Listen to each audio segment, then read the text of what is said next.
رات کو جب سب لوگ سو جائیں گے تو ہم اپنے بھروسے کے مزدوروں کے ساتھ پھاوڑے وغیرہ لے کر چلیں گے، اور جہاں بھی تجھ کو خزانے نظر آئیں گے ہم وہاں سے کھود کر نکال لیں گے اور اپنے گدھوں اور خچروں پر لاد کر خزانہ لے آئیں گے۔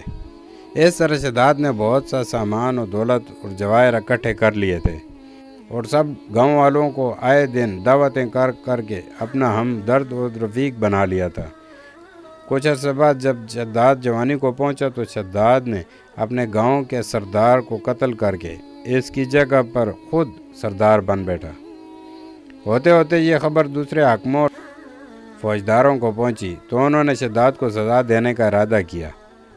اس سے پہلے کہ وہ کچھ کر گزرتے، شداد نے بھی اپنی ایک فوج تیار کر لی اور ان حاکموں اور فوجداروں سے مقابلہ کیا، اور اپنی ذہانت اور بہادری سے سب حاکموں کو ایک ایک کر کے ہلاک کر دیا، اور اس طرح سے بڑھتے بڑھتے شداد زمین کے بڑے حصے پر قابض بن کر اس کا بادشاہ بن گیا، اور سارے جہاں کے حاکم، امراء اور سردار اس کے مطیع و فرمانبردار ہوئے۔ شداد نے بے پناہ خزانے جمع کر لیے تھے اور اپنا لشکر اس قدر وسیع اور مضبوط بنا لیا تھا کہ ہر طرف اسی کا حکم چلتا تھا۔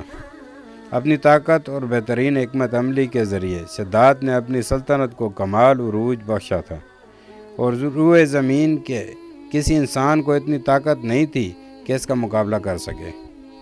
بے پناہ خزانوں اور مال و دولت و وسیع و عریض سلطنت، عظیم الشان لاؤ لشکر اور اپنی ذہانت و طاقت کی وجہ سے شداد اب غرور اور تکبر میں مبتلا ہو گیا تھا، اور اس نے دعویٰ خدائی کر ڈالا۔ عالموں اور واعظوں نے اس ملعون کو پنڈ و نصیحتیں کیں، حق تعالی شان ہو کے خوف اور اس کی عبادت کی طرف رغبت دلانے کی بہت کوششیں کی، لیکن شداد کا کہنا تھا کہ دولت و حکومت، جاہ و ثروت، عزت و شہرت و چشمت، سب کچھ میرے پاس موجود ہے، تو مجھے کیا ضرورت ہے کہ میں کسی خدا کی اطاعت کروں۔ علماء ربانی نے سمجھایا، یہ سب ملک و دولت فانی ہے، اور اللہ تعالیٰ کی عبادت و اطاعت کرو گے تو وہ تمہیں جنت عطا کریں گے جو اس دنیا سے کروڑ ہاتھ درجے بہتر ہوگی۔ شداد نے پوچھا کہ اس جنت میں کیا خوبی ہے، تو عالموں نے جو کچھ بھی خوبیاں اور تعریفیں جنت الفردوس کی پڑھی اور سنی تھی وہ سب اس کے سامنے بیان کر دی۔ علماء کی باتیں سن کر شداد نے حقارت سے ہنستے ہوئے جواب دیا، مجھے اس جنت کی کوئی پرواہ نہیں، اور نہ ہی مجھے وہ جنت چاہیے، کیونکہ مجھ میں اتنی طاقت اور قوت ہے کہ میں اس سے بھی اچھی جنت اس دنیا میں بنا سکتا ہوں۔ اس کے بعد اس نے اپنی جنت بنانے کا حکم نامہ جاری کیا۔ چنانچہ اس نے اپنے افسروں میں سے 100 معتبر افراد کو بلایا، ہر ایک کو 1000 آدمیوں پر مقرر کیا، اور تعمیر کے سلسلے میں ان سب کو اپنا نقطہ نظر اور پسند سمجھا دی۔ اس کے بعد پوری دنیا میں اس کام کے ماہرین کو عدن بھجوانے کو حکم دیا۔ علاوہ ازیں اپنے قلمروں میں سب حکمرانوں کو یہ حکم دیا کہ سونے چاندی کی کانوں سے اینٹیں بنوا کر بھیجیں، اور کوہ عدن کے متصل ایک مربع شہر جو 10 کوس چوڑا اور 10 کوس لمبا ہو بنانے کو حکم دیا۔ اس کی بنیادیں اتنی گہری کھدوائیں کہ پانی کے قریب پہنچا دی، پھر ان بنیادوں کو سنگ سلیمانی سے بھروا دیا۔ جب بنیادیں بھر کر زمین کے برابر ہو گئیں تو ان پر سونے چاندی کی اینٹوں کی دیواریں چنی گئیں۔ ان دیواروں کی بلندی اس زمانے کے گز کے حساب سے 100 گز مقرر کی گئی۔ جب سورج نکلتا تو اس کی چمک سے دیواروں پر نگاہ نہیں ٹھہرتی تھی۔ یوں شہر کی 4 دیواری بنائی گئی۔ اس کے بعد 4 دیواری کے اندر 1000 محل تعمیر کیے گئے۔ ہر محل 1000 ستونوں والا تھا، اور ہر ستون جواہرات سے جڑا کیا ہوا تھا۔ پھر شہر کے درمیان میں ایک نہر بنائی گئی، اور ہر محل میں اس نہر سے چھوٹی چھوٹی نہریں لے جائیں گئیں۔ ہر محل میں حوض اور فوارے بنائے گئے۔ ان نہروں کی دیواریں اور فرش یاقوت، زمرد، مرجان اور نیلم سے سجا دی گئی۔ نہروں کے کناروں پر ایسے مصنوعی درخت بنائے گئے جن کی جڑیں سونے کی، شاخیں اور پتے زمرد کے، ان کے پھل موتی و یاقوت اور دوسرے جواہرات کے بنوا کر ان پر ٹانک دیے گئے۔ شہر کی دکانوں اور دیواروں کو مشک و زعفران اور عنبر و گلاب سے سیکل کیا گیا۔ یاقوت و جواہرات کے خوبصورت پرندے چاندیوں کے اینٹوں پر بنوائے گئے، جن پر پہرے دار اپنی اپنی باری پر آ کر پہرے کے لیے بیٹھتے تھے۔ جب تعمیر مکمل ہو گئی تو حکم دیا کہ سارے شہر میں ریشم و زردوزی کے قالین بچھا دیے جائیں۔ پھر نہروں میں سے کسی کے اندر میٹھا پانی، کسی میں شراب، کسی میں دودھ اور کسی میں شہد و شربت جاری کر دیا گیا۔ بازاروں اور دکانوں کو کم خواب و زربفت کے پردوں سے آراستہ کر دیا گیا، اور ہر پیشہ و ہنر والے کو حکم ہوا کہ اپنے اپنے کاموں میں مشغول ہو جائیں، اور یہ کہ اس شہر کے تمام باسیوں کے لیے ہر وقت ہر نوع قسم کے پھل میوے پہنچائے جائیں۔ 12 سال کی مدت میں یہ شہر جب اس سجاوٹ کے ساتھ تیار ہو گیا تو تمام امراء و ارکان دولت کو حکم دیا کہ سب اسی میں آباد ہو جائیں۔ پھر شداد خود اپنے لاؤ لشکر کے ہمراہ انتہائی تکبر و غرور کے ساتھ اس شہر کی طرف روانہ ہوا۔ بعض علماء و مصالحین کو بھی ساتھ لیا اور رستے بھر ان سے ٹھٹھا و تمسخر کرتے ہوئے ان سے کہتا رہا، ایسی جنت کے لیے تم مجھے کسی اور کے آگے جھکنے اور ذلیل ہونے کا کہہ رہے تھے۔ میری قدرت و دولت تم نے دیکھ لی۔ جب قریب پہنچا تو تمام شہر والے اس کے استقبال کے لیے شہر کے دروازے کے باہر آ گئے اور اس پر زر و جواہر نچھاور کرنے لگے۔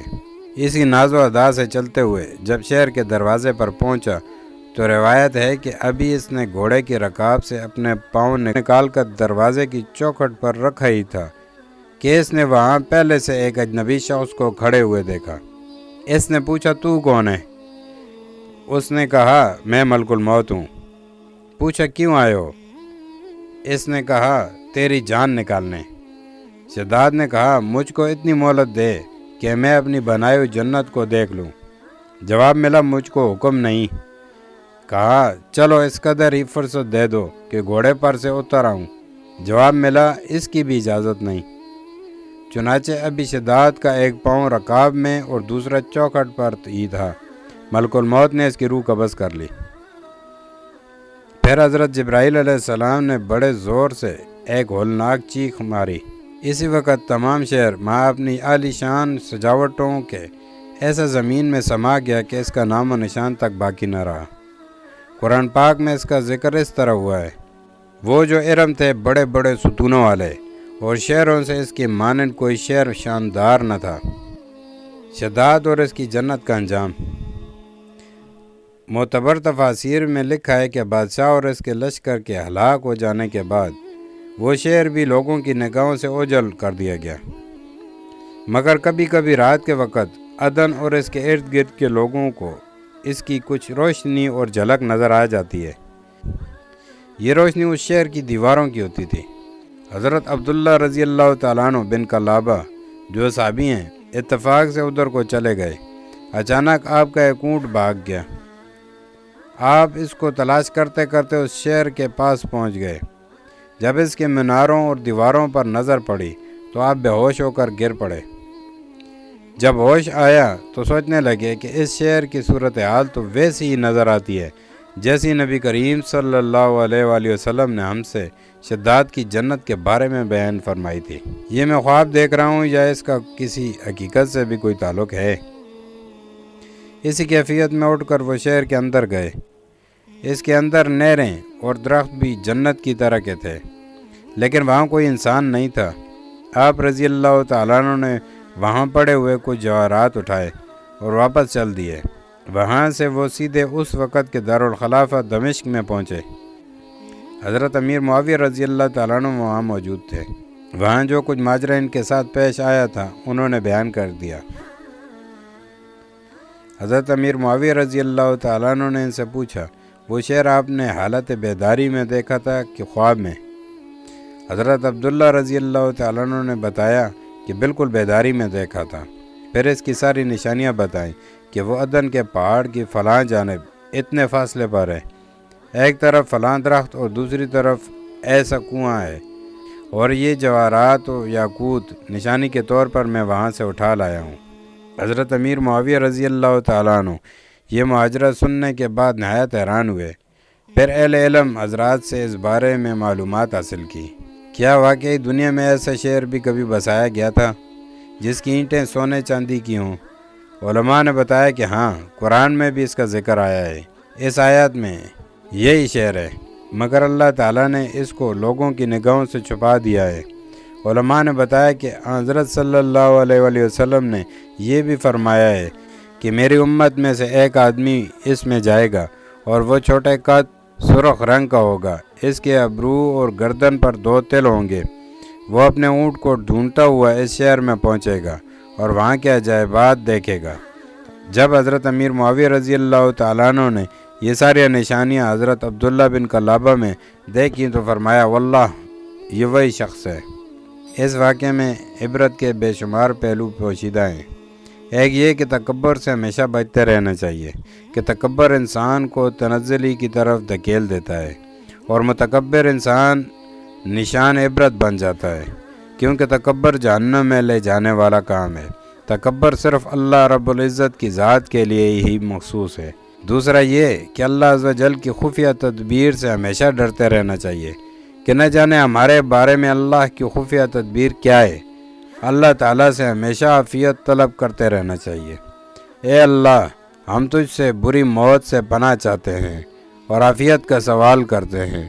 اے اللہ، ہمیں اسلام پر زندہ رکھ اور ایمان کی حالت میں موت عطا فرمانا۔